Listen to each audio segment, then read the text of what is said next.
देखिए, ये जो आपने प्रश्न किया कि घर में मेरे जो सास ससुर हैं, माता पिता जो भी हैं, मतलब आपके हस्बैंड और घर के पारिवारिक सदस्य, तो वो आपके ससुराल वाले हों, ये सभी लोग नॉन वेज यानी कि ये मांसाहार इत्यादि का अपना व्यवहार करते हैं भोजन में।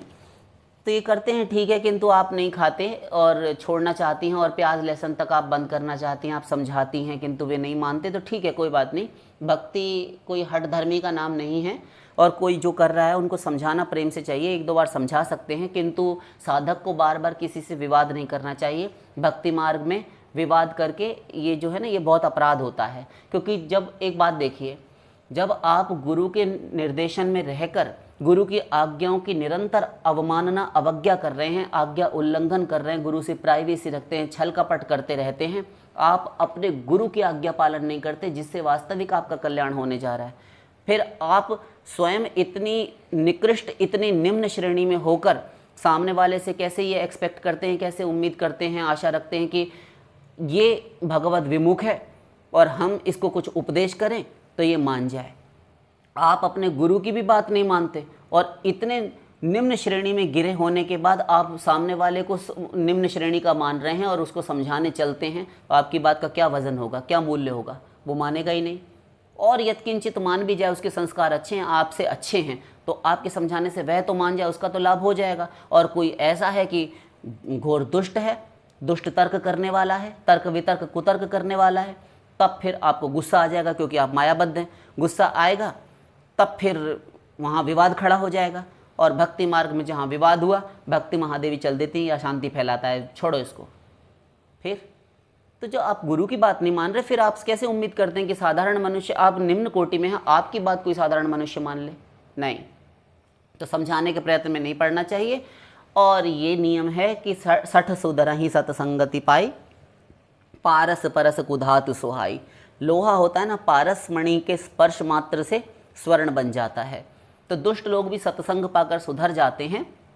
फिर ये तो आपके पारिवारिक जन हैं और ठीक है, मांस इत्यादि का भक्षण करते हैं, व्यवहार में मांसाहार करते हैं भोजन में, तो कोई बात नहीं, वो कर रहे हैं, उनको करने दीजिए, आप अपना कुछ अलग से बना लीजिए। और रही बात आपने जो प्रश्न किया है, वो धीरे धीरे सुधर जाएंगे, मान जाएंगे सब। एक ये भी हो सकता है कि आप जब भक्ति प्रारंभ करेंगे तो सर्वप्रथम आपके बर्तनों का ले लेते हैं। आपने प्रश्न किया कि क्या बर्तन घर से निकाल दें। देखिए, ये तो तब संभव नहीं है जब आपके घर में अभी नॉनवेज बन रहा है। जब नॉनवेज बन ही रहा है तब फिर दूसरे बर्तन भी आएंगे, क्योंकि वो छोड़ दें। तब तो नॉनवेज जब नहीं बनेगा, खाना छोड़ दें, तब तो नए बर्तन लाना ठीक है। किंतु जब वो छोड़ेंगे नहीं तो फिर आप नए बर्तन लाएंगे, फिर किसी न किसी काम में आ जाएंगे वो, तो तब नहीं ले सकते। एक काम कर सकते हैं आप एक मिनी सिलेंडर आता है, सिलेंडर की तो कोई बात नहीं है, आप एक छोटा मिनी चूल्हा आता है, आजकल सिंगल कुकटॉप चल गए हैं, आप ऑनलाइन भी परचेज़ कर सकते हैं, अमेज़ॉन से या फिर फ्लिपकार्ट से, जहाँ से भी, या फिर लोकल मार्केट से भी आप ले सकते हैं, है ना। तो आप एक छोटा सा चूल्हा ले लीजिए, सस्ता ही आ जाता है, 450, 500, 300 रुपये तक का। तो ठाकुर जी के भोग के लिए उसे लगाइए और आप भगवान का भोग बनाइए। तो भगवान का भोग बनाने के लिए मंदिर तो अलग से होगा, वहाँ तो मांस इत्यादि का कोई मतलब नहीं।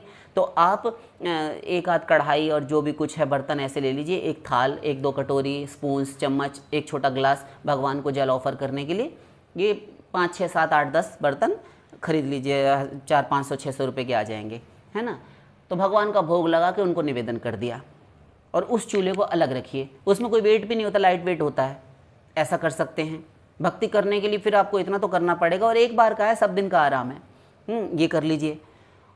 और यदि आपके परिवार वाले सास ससुर जो हैं, जो भी आपके ससुराल वाले हैं, ये हो सकता है कि आपको जब इतना करता हुआ देखें और ये देखें कि ये लगातार करती हैं इतना, और हमारे कारण इसको इतनी असुविधा होती है, अनकंफर्टेबल फील करती होगी, लेकिन कुछ नहीं कहती, हमारे लिए भी भोजन इत्यादि बना देती, सब कुछ करती है, और इतना भजन वगैरह करती है। तो कई बार ऐसा होता है, देख के ना एक आदर्श बनता है। जब आप आदर्श बन जाते हैं ना, तो आपको देखकर भी सामने वालों की चित्तवृत्ति पर प्रभाव पड़ता है। वो लोग सुधरने लगते हैं कि नहीं, ये देखो इतना करती है, हमारा भी फ़र्ज़ बनता है, चलो छोड़ो, हटाओ, थोड़ी देर के लिए जीवा का रसन इंद्रिय का स्वाद ही तो है, हटाओ। तब वो छोड़ देते हैं आसानी से। हम जब फॉलो नहीं करते तो सामने वाला नहीं मानेगा, कई बार ऐसा भी होता है। अब फिर हम कर रहे हैं फिर भी कोई ना माने तो उसके फिर नियति है, जो जहाँ पर भी उसको जाना है वहाँ भगवान भेजेंगे उसको कर्मानुसार। किंतु ऐसा बहुत हद तक पाया जाता है कि आप यदि छोड़ देंगी तो हो सकता है कि आपके सत्संग के प्रभाव से वे छोड़ दें आपके भजन भक्ति को देखकर, और फिर तो सारा कांटा ही खत्म, सारे परेशानी ही खत्म। तब फिर आप उन पात्रों को धीरे धीरे घर से निकाल दीजिए, तब शुद्ध पात्र घर के अंदर लाइए और फिर कोई टेंशन नहीं। तो आप इस प्रकार भगवान का भजन कर सकते हैं। और नहीं तो वो छोटा सा मिनी सिलेंडर और छोटा सा चूल्हा हमने सिंगल वाला आपको बोला, उस प्रकार से आप लाकर रख सकते हैं। भगवान का कुछ हलवा जो भी कुछ आप बना सकते हैं वो बनाकर भगवान को भोग ऑफर कर दीजिए, तुलसी दल रखकर। शेष आपकी रसोई में जो बनता है वो बनाते रहिए। किंतु एक काम कीजिए, आप ना ये जो मांस इत्यादि बनता है उसको हाथ लगाने से, किसी भी चीज़ संपर्क में आने से बचिए। यदि भजन करना चाहते हैं आपको नहीं छूना चाहिए एक वैष्णव को, हम तो यही कहेंगे। बाकी आप कोई गुरु धारण कीजिए, उनसे प्रश्न कीजिए, जैसा आपके लिए निर्देश हो आदेश हो वो आप पालन कीजिए, और वो हमारे ही समर्थन में बोलेंगे, क्योंकि हमें पता है सारे आचार्य एक ही बात, वो खिलाफत कर ही नहीं सकते। और हम आप तो अनुमोदित प्रमाणित वाक्यों से ही पुष्ट करते हैं, अपना कुछ रखते ही नहीं है कि हम कुछ बोलें और वो वहाँ जाकर कुछ, वो तो ऐसा कह रहे थे। यदि महाभागवत और महापुरुष होंगे, वास्तविक प्रतिष्ठित संत होंगे भगवत प्राप्त, तो फिर वे हमारी बातों से अनुमोदन करेंगे। और इन कथावाचकों की हम मानते नहीं, क्योंकि ये तो खुद ही सांसारिक विषय भोग के चेले हैं, इनकी बातों का कोई मूल्य नहीं है। तो वास्तविक गुरु की शरण में आप जाइए, कोई संत मिलें आपको, कोई जागृत संत, उनसे उनका सत्संग आप लीजिए और जैसा आपके लिए आदेश हो वैसा आप कीजिए। शेष फिर